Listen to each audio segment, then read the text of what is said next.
Is the $175 Tesla ring a scam? Find out by watching this video. Yes, today we're once again doing a little follow-up to last week's Tesla ring video because I purchased this and it's a cool little ring that will lock and unlock your Tesla. Very, very epic. Oh my god. I've lost it. I found it. However, you might remember in the last video, this happened. So what I want to do now is I just want to make sure my phone and my other card are far away. I'm going to shove them over here. Didn't really look like much, did it? It wasn't anything crazy. It sprains me bloody ankle and I've been on crutches for the last week. So I am taking it easy this week and Becky's doing all of the driving. So there's a couple of things that I want to go through. Obviously a lot of you said this was potentially a scam and I'd been ripped off and scammed out of $175. So I will get to that shortly. But first, a big thing that I forgot to do last week was make sure you can actually drive using just the Tesla ring, just like you would with your phone or with the Tesla card. So first thing we need to do is make sure that the key ring still works. But what I want to do is I need to get rid of my Tesla card, my phone and my Tesla key fob. I want to put them over here. I'm going to walk very safely this time. I'm avoiding any potential holes. I don't know where the hole in question is. Okay, I'm alright. And I just want to make sure that we can still lock and unlock the car with the Tesla ring. So let's test that right now. So it should be just around there. And it's a little bit unresponsive, so I'll try again. There we go. Maybe I was just going in the wrong place. So I will try and lock the car. There we go. It is now locked. And I want to try one last time unlocking it. Yeah, there we go. So it seems to work just fine. So we're going to head into the car now to make sure that you can in fact drive using just the Tesla ring. Becky, I'll see you around the other side. Okie dokie. Alright, here we are. So currently the car is on easy entry mode. So normally to automatically switch into your driver profile, you just have to press the brake with your foot. So that still works. Everything gets adjusted, the steering wheel and the seat and everything. I'll put my seatbelt on. So now the only thing I need to do to go into drive is push down on the brake again and then pull this stalk down. And we go into drive. And you can see, look at this, I can drive around. And that is with just the Tesla ring. That's the only thing I've got. Everything else is far enough away from the car to not have any kind of impact. And if I go back into park and I just show you our security settings, this is with allow keyless driving disabled. I will turn that on just so we can see if that has any kind of impact into things. So we're going to drive again. It's beeping at us because I'm about to drive into a hole, so I will reverse. But we can still drive. What I guess I'll do is I'll go out of drive, go back into park.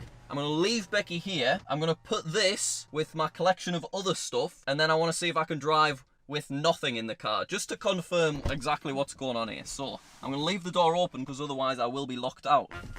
Oh, I was about to do a comedic run again there. I need to remember not to do that. Here we go. Let's see, can we drive? No, we can't. That is what I wanted. So that confirms that the ring, I don't even have to tap the ring on this little tap spot. All I have to do is just have the ring on my finger.